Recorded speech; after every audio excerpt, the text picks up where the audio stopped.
who pleads for water. These children have not had water, so they're starting to have their cries. They've been having them since maybe early noon, and this is continued until late afternoon. So they come to Abbas and ask, "Uncle, we want water," and they're crying to him. So when he came to the Imam and asked again to go to battle, the Imam saw these children crying.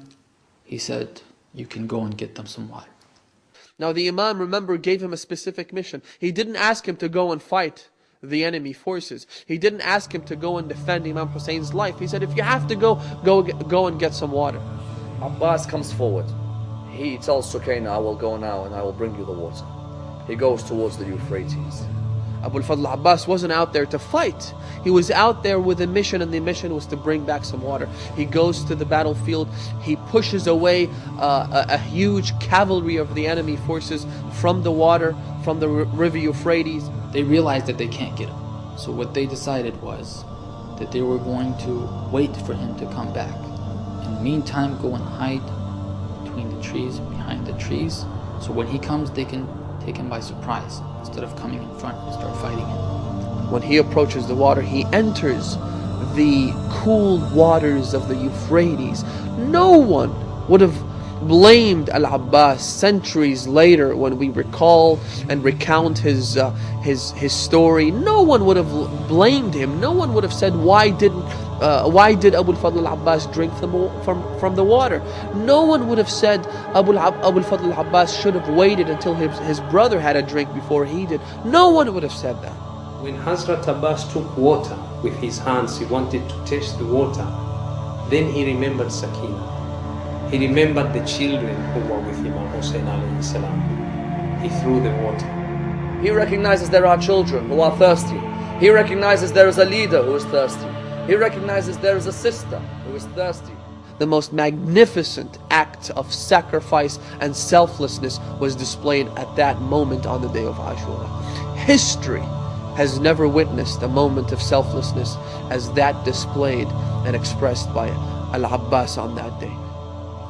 When he was coming back, carrying the water, the enemies were here, ready to attack him.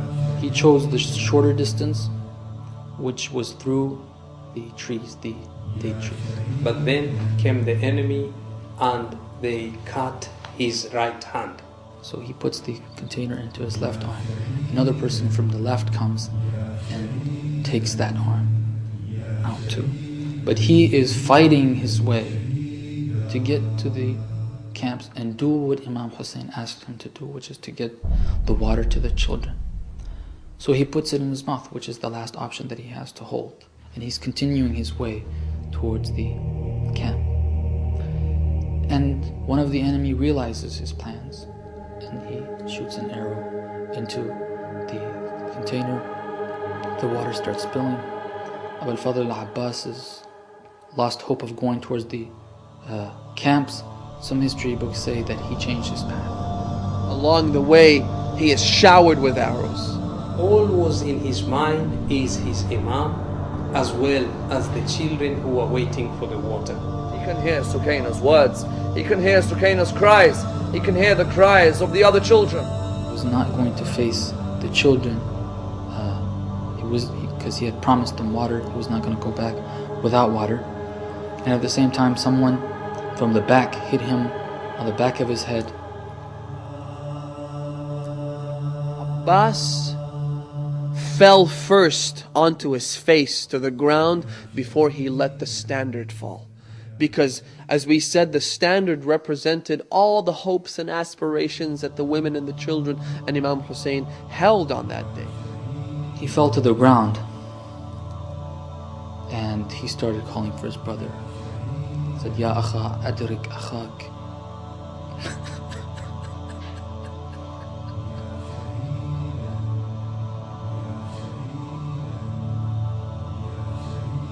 And when Imam Hussein alayhi salam saw him on the ground, he came fighting against the enemy. When he reached him, all that Abbas could say is that, tell Sakina that I couldn't bring the water.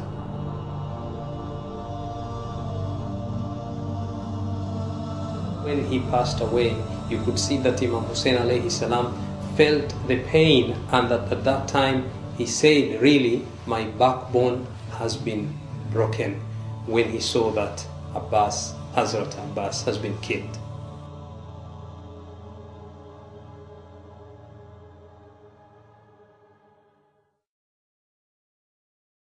The greatest sacrifice in Karbala, one may argue, is the sacrifice of a 6-month-old. Imam comes forward in the heat of Karbala. Abbas and Ali Akbar and Qasim and Muslim and Habib and Hur may all have been able to control their thirst to a certain extent. Yet how does one expect a 6-month-old to go without water or to go without milk? Yet we find Imam comes forward and shows the people that, look, you may want to come and kill me, but surely you are not arrogant enough to kill a 6-month-old. I may want to protect the message of my Prophet, but the 6-month-old is coming forward just looking for a drink of water.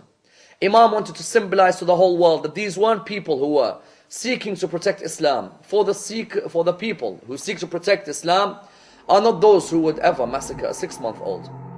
Imam Hussein took Ali al-Azhar or Abdullah Radi to the battlefield and said, look, if you think that we, the grown-up, have some sort of thing to be punished for, can you tell me about this innocent infant who did not commit any sin? There's no fault at all. He didn't do anything. Hussein says, if you think I will drink of the water, I will put Ali Asghar on the sands, these hot sands of Karbala, and then you give him the water. And as Imam Hussein places him on the floor, you see Ali Asghar's dry tongue come out. And this pulls the hearts of some of the people in your position. In an act of pure evil, Umar ibn Sa'ad, the general of Yazid's army at Karbala, gave orders to his main archer, Harmala, to strike the 6-month-old son of Hussein, Ali Asghar. The irony being, the arrow used to pierce the neck of the infant was one that was more commonly used to kill wild beasts. Hussein, by now a broken man, with the deaths of his close family members, struggled to break the news to his wife, Rabab, the mother of Ali Asghar. He walked back and forth from the tent of Rabab, calling out, Inna lillah wa inna ilayhi raji'un. Surely we are from God, and to Him we shall return. He does this on 7 occasions. The people ask, why do you do this? He replies by stating, I do not know how to tell a mother that her 6-month-old has a neck which is completely pierced. Imam had allowed men who were able to control their thirst to go before Ali Asghar. Yet he wanted to show the world that even a 6-month-old is a symbol for justice. A 6-month-old is a symbol of sacrifice. This was the martyrdom of the last soldier in the camp of Imam Hussein.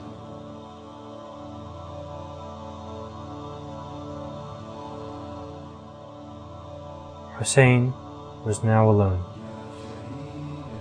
His companions had been killed. Abbas, his backbone, had been killed.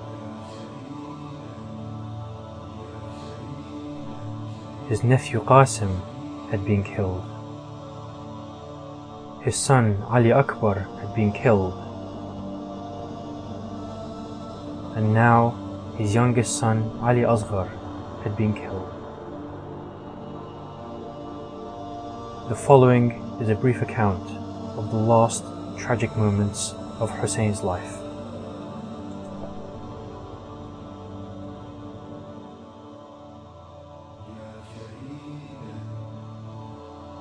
Imam Hussein advanced towards the enemy, raising his sword, losing all hope of survival.